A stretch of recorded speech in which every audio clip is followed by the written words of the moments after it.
Ya, kita akan membahas satu hal yang entah siapa yang mengembuskan, ya, tepatnya mengembuskan bukan menghembuskan, ya kan, yang mengembuskan soal P21 ini, bahwa kasus Roy Suryo dan Dr. Tifa itu sudah P21 dengan keyakinan macam-macam, terutama oleh para termul.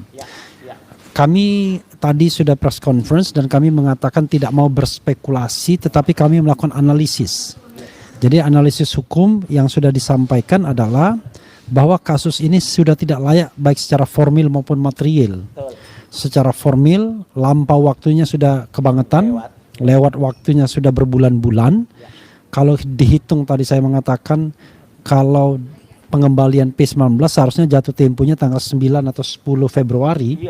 Tetapi ya semenjak 13 Januari dilimpahkan ke Kejaksaan Tinggi, lalu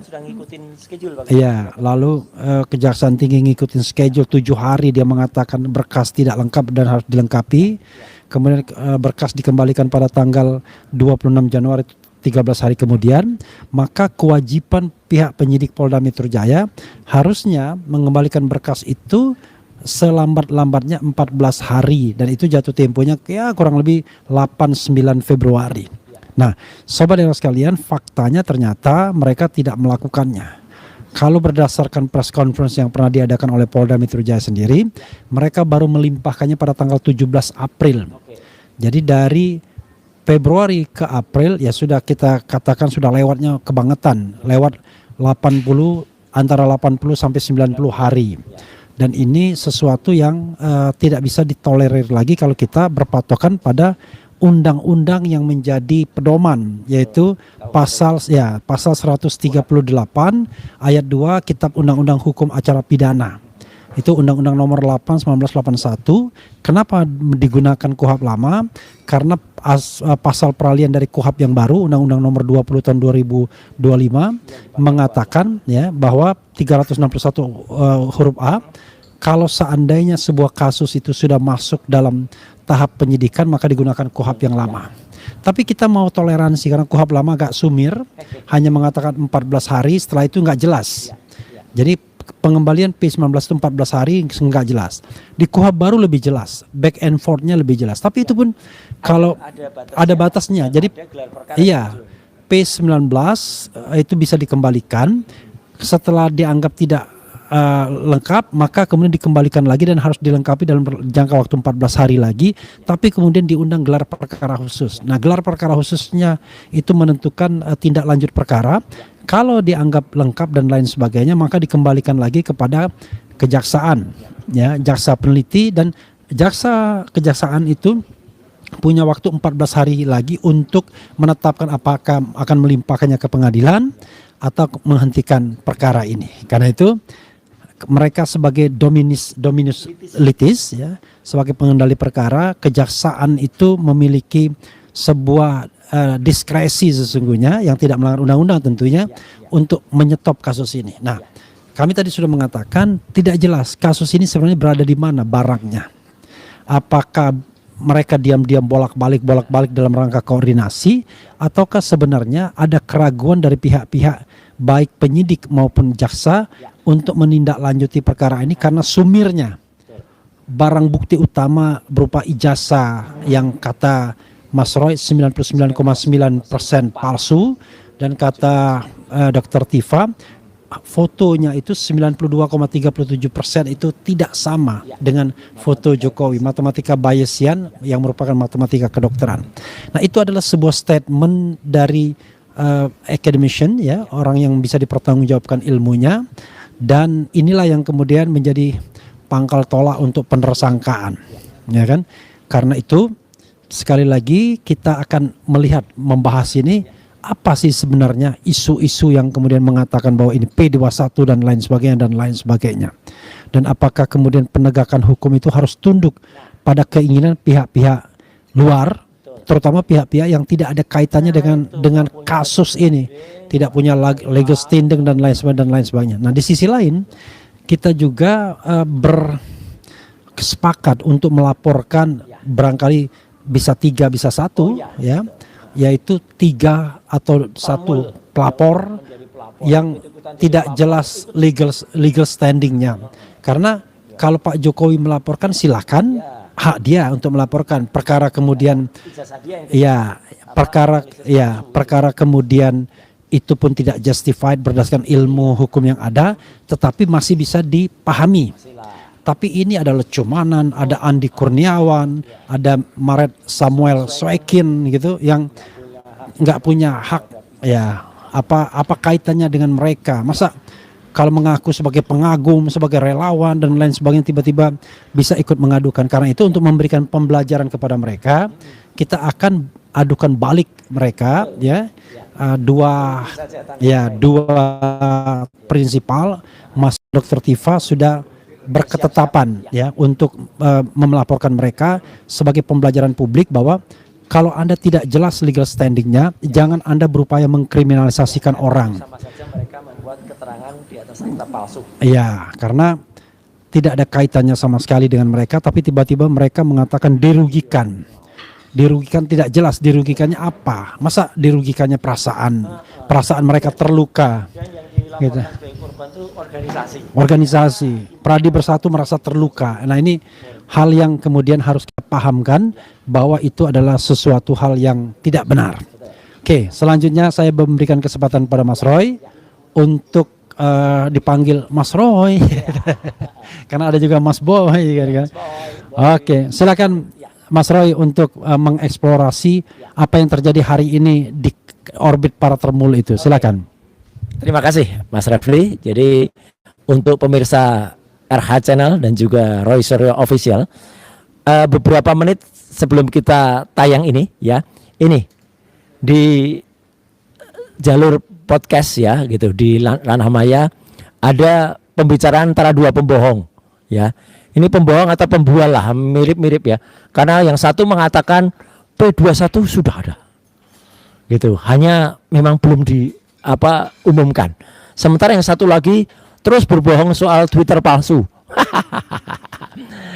Udah nggak laku tuh isu soal Twitter palsu itu ya, karena itu modus lama yang dulu pernah diterapkan untuk Habib Rizik ya dan Firza waktu itu, sekarang diterapkan lagi gitu. Nah, tapi yang jelas yang P21 ini yang menarik, yang mereka rupanya hari ini Mas, kita dengar tadi siang itu rupanya ada acara nobar gitu. Rencananya mereka udah kontak-kontakan mau bikin nobar, sampai tadi wartawan infotainment tadi, Mas kita harus cepat-cepat jam 5 ke Polda Metro gitu. Loh kenapa? Katanya ada press conference kemudian surprise gitu. Ya katanya surprise. Jadi ini lucu banget ya. Jadi mereka mengatakan kayak gini, surprise. Masa P21 dibuat canda-candaan kayak gini, kayak door prize gitu ya. Nah gitu. Jadi Pak Budi itu ya, Pak Budi ya itu mengatakan akan melakukan surprise. Tapi yang jelas Termul ini memang panik. Wah, karena sampai mereka sendiri ribut di antara para Termul itu, saling debat. Yang satu bilang gebrak meja, yang satu bilang ngelus-elus meja. Ya, karena kalau yang bilang gebrak itu katanya melihat sendiri. Termasuk salah satu dari dua orang ini katanya nonton sendiri Jokowi itu gebrak meja. Tapi yang satu bilang enggak Jokowi itu halus apa? Halus itu ya gelembuk Solo itu halus, tapi kemudian mempengaruhi gitu ya. Jadi bilang enggak itu halus nyebutnya, tapi makal. Karena gini juga halusinasi. Gitu. Karena mereka itu juga melakukan mungkin halusinasi juga. Dulu petugasnya itu katanya akan menyelesaikan kasus ini dalam 4 bulan maksimal. Karena mereka mentarget 3 bulan itu selesai gitu. Nyatanya sampai dengan hari ini itu sudah 396 hari semenjak dilaporkan dan belum P21. Boncos ya mereka itu ya. Karena hari ini katanya ini Jumat keramat gitu, karena habis Idul Adha di ujung Mei itu keramat. Ternyata mereka sekarang mundur lagi. Tadi diketawain sama AA guru TI Garut juga ya, mundur lagi Juni gitu ya. Makasih ya AA itu ya. Katanya mereka tadinya tuh Mei pasti sudah. Ketika April tuh Mei mereka yakin banget. Bahkan ada yang membuat sandiwara itu ya, Mak Lampir itu bikin sandiwara itu 10 juta ya gitu. Dan ternyata ayo silakan teman-teman wartawan, silakan tagih ke Mak Lampir ini ya gitu, akibat sandiwara 10 juta itu silahkan, karena malah bikin yang namanya judi. Nah ini judi 426 dan 427, karena yang namanya Mak Lampir ini malah menyatakan kalau yakin saya ditahan ya gitu, Mak Lampir ini akan memberikan kasih 10 juta. Parah banget. Tapi jelas gini Mas Refli, kami juga berdua atas nama prinsipal, saya dan Dr. Tifa yang tadi sempat kita telepon bersama, itu menyatakan apresiasi dan terima kasih yang mendalam. Jadi ini ya pemirsa ya, jadi pemirsa RH Channel dan juga Roy Suryo Official, yang namanya kita mensikapi permasalahan hukum ini memang harus kreatif. Jangan kita terus diem aja kayak kerbau dicokok hidungnya terus tiba-tiba disembelih. Enggak, ya. Kalau kemudian kita hanya ngikutin dari mereka bilang, ikuti saja sidang, nanti semua dibuktikan di sidang. Enak aja semua dibuktikan di sidang. Pasal-pasal yang selundupkan emangnya terus kita juga mau duduk gitu kayak kerbau di di sidang? Enggak dong. Kita juga sangkal itu, misalnya ada pasal dari Undang-Undang ITE 32, 35 itu. Kok enak aja kita mau disangkakan dengan pasal itu? Enggak lah. Apalagi ya, yang ini sekali lagi saya juga bilang, Mas Refli, mereka kan itu terutama si Mak Lampir itu, Roy Suryo itu kan nggak ikut itu pembuatan undang-undang karena dia kan waktu itu menteri. Baca dong ini surat keputusan dari Menteri Komunikasi dan Informasi waktu itu, belum informatika, masih zaman Pak Samsul Muarif, dan ini tahun 2003. Ya 2003 saya belum menteri dong, masih jauh banget. 2003 itu masih sebagai pengamat telematika, anggota dewan aja belum. Tapi waktu itu, saat itu kita sudah mulai membincangkan soal rancangan Undang-Undang Informasi dan Transaksi Elektronik. Waktu itu namanya masih Undang-Undang Informasi Elektronik dan Transaksi Elektronik, rancangan teman-teman UI. Ada juga Cyber Law, rancangan teman-teman Unpad. Ini yang kita gabungkan, dan itu sangat krusial diperlukan karena tahun 2004 waktu itu ada pemilu, kalau Mas Refli dan juga semua pemirsa ingat, ada hacking ya terhadap situs-situs partai ya, partai Jambu, partai Gedondong, partai kemudian berubah semacam nama-nama buah, dan itu membutuhkan undang-undang, dan undang-undang yang ada waktu itu baru Undang-Undang Telekomunikasi nomor 36 tahun 99, sehingga dipercepat yang namanya Undang-Undang ITE ini. Lah Undang-Undang ITE itu untuk kejahatan elektronik dan juga informasi transaksi elektronik. Ya di sini saya jelas masuk dalam tim ini, dan itu adalah by name loh ya. Ya by name ini, by name, by address. Bukan ex officio yang seperti kata Mak Lampir itu, dia kan terpilih gara-gara menteri. Enggak, ini malah belum menteri, masih jauh. Tapi 2003 saya sudah tim. Mungkin Mak Lampir itu 2003 memang sudah tua juga, tapi belum jadi apa-apa dia, gitu loh. Jadi konyol banget. Nah, kembali ke masalah ini. Jadi intinya hari ini ya kita syukuri Jumat ini sebagai Jumat berkah, Mas. Bukan Jumat keramat. Ya, Jumat yang lalu. Kalau Jumat keramat tuh nanti ya, mungkin kita akan menapak tilas yang namanya katanya Gunung Keramat, Gunung Kawi. Kita nggak minta doa loh di sana. Ya kita hanya mau napak tilas karena kuncengnya sudah mengatakan dulu Jokowi pernah ke Gunung Kawi itu memang jauh sebelum jadi presiden. Tapi katanya biasanya orang doa di situ mau jadi presiden atau jadi tokoh. Ya udah, nanti kita lihat saja.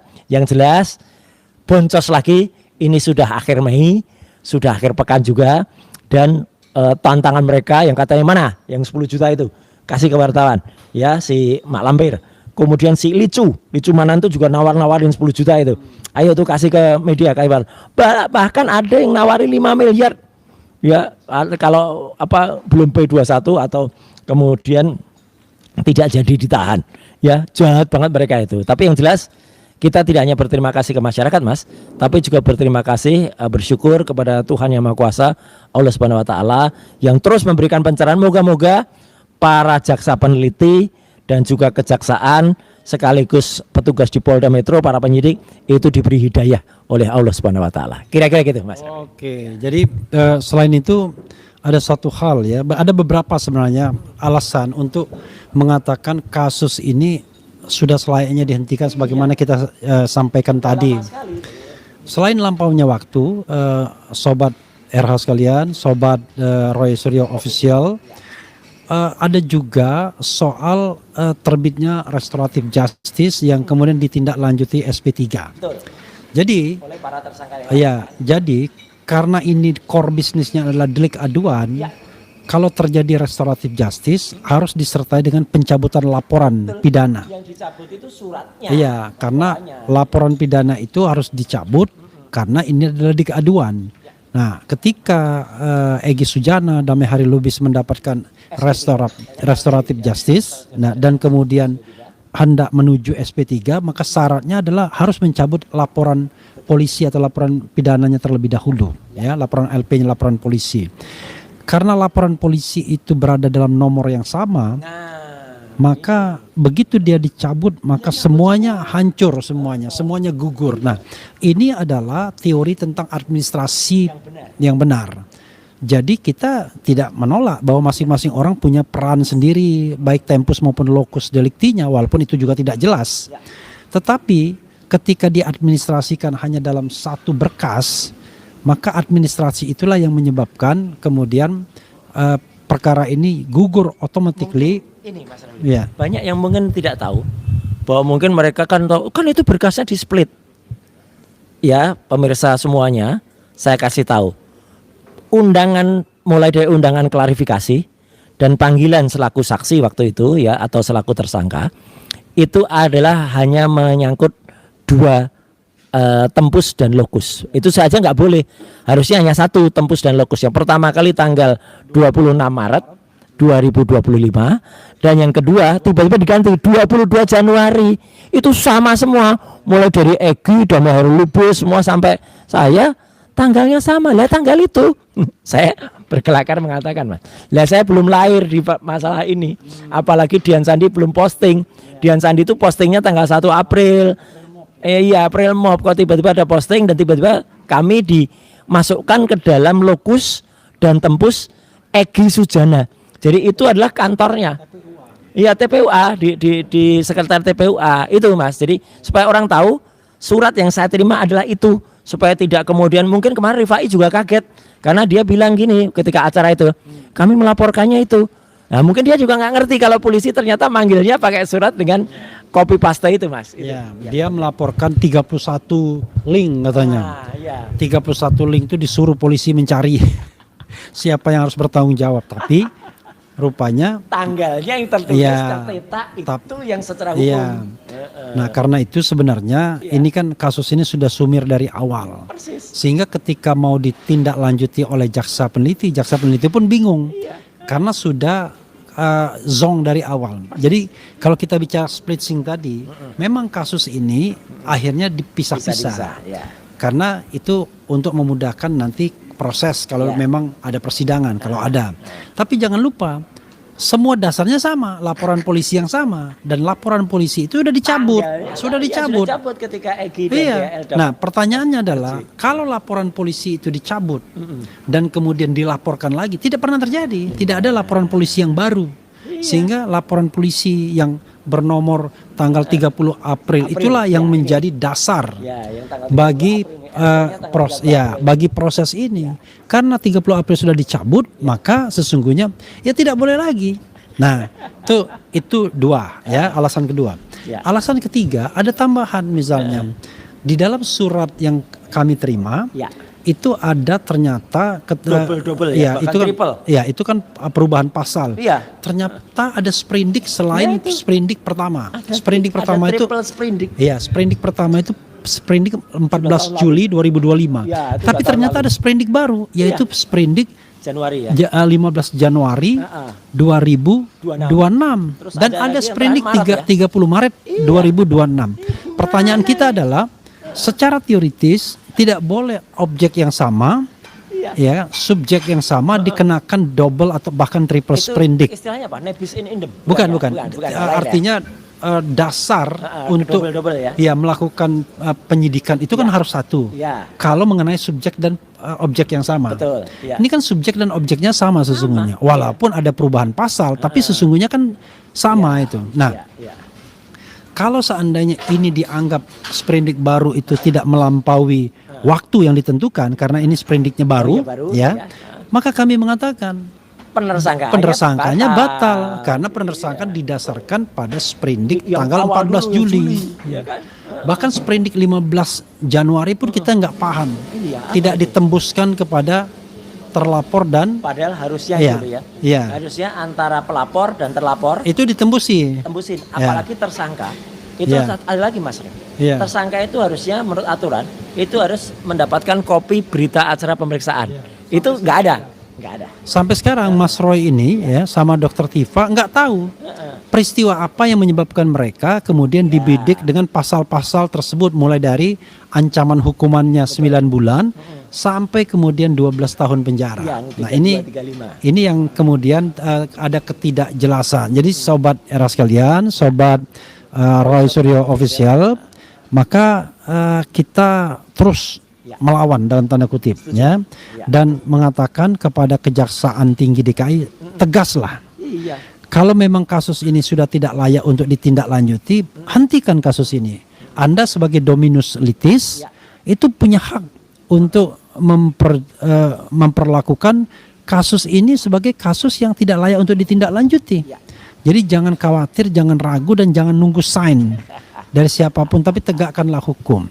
Dan kita sudah memberikan secara formil dan material ini tidak layak. Termasuk juga pasal-pasal yang dikenakan. Tidak layak. Karena kuncinya satu, bahwa tidak pernah ada pembuktian yang memadai bahwa ijazah itu asli atau palsu. Tiba-tiba jumping up, orang langsung ditersangkakan dengan pasal-pasal pencemaran nama baik dan fitnah serta ujaran kebencian. Padahal kalau pakai keyakinan Mas Roy 99,9% itu palsu. Nah, ini sebenarnya bisa terkonfirmasi dari apa? Dari satu ungkapan begini. Dari Leo Tolstoy, kata Leo Tolstoy yang baru-baru ini saya kutip dari Twitternya Akbar Faisal, mengatakan kalau kebenaran itu jujur dan lurus, kebenaran. Tapi kalau kebohongan itu belok-belok, berliku-liku. Nah, ini belok-belok berliku-liku. Padahal kita minta tunjukkan ijazah asli, sokol yang dikatakan asli. Kan katanya sudah punya. Sebagaimana ditunjukkan di gelar perkara khusus Polda Metro Jaya ya pada tanggal 15 Desember 2025. Nah, sekarang kemana barang itu? Kata Pak Dokter Bonatua memang nggak ada. Nah, tapi menurut penelusuran Bonatua tidak ada ijazah asli Jokowi itu. Why? Karena dia melakukan penelusuran berdasarkan dokumen-dokumen atau spesimen-spesimen yang muncul, baik dari KPU Solo, Surakarta, KPU DKI maupun KPU Nasional Pusat. Jadi mereka kan mengeluarkan spesimen ijazah yang fotonya gondrong orangnya, rambut belah tengah, kacamata, berkumis. Yang ini bukan tipikal Jokowi sama sekali. Memang sih ada mirip-miripnya sedikit kan. Mirip apa ya? Mirip hanya laki-lakinya doang yang mirip. Sedikit. Mirip bablas, ya. Enggak, sedikit dong. Karena kalau menurut Dokter Tifa 92,37%. Jadi adalah kemiripan 7%. Tapi 7% itu ya tidak bisa dijadikan patokan. Bahkan kemiripannya di bawah 60% saja itu sudah diragukan, tidak boleh. Apalagi kenapa Dokter Tifa bisa mengatakan itu? Karena dia mengukur, ada ilmunya, ukur kan morfologi kan, gitu. Jadi matematika Bayesian. Di program komputer itu dengan matriks tertentu, ya vertikal horizontal itu akan ketemu. Ya, nanti akan ketahuan mirip atau tidak mirip kan. Jarak mata, bentuk hidung, bentuk telinga, kening, rambut dan lain sebagainya. Jelas gak sama. Ya, itu ini 99,9. Iya, palsu. Begitu saudara sekalian, silakan Mas Roy menambahkan. Oke.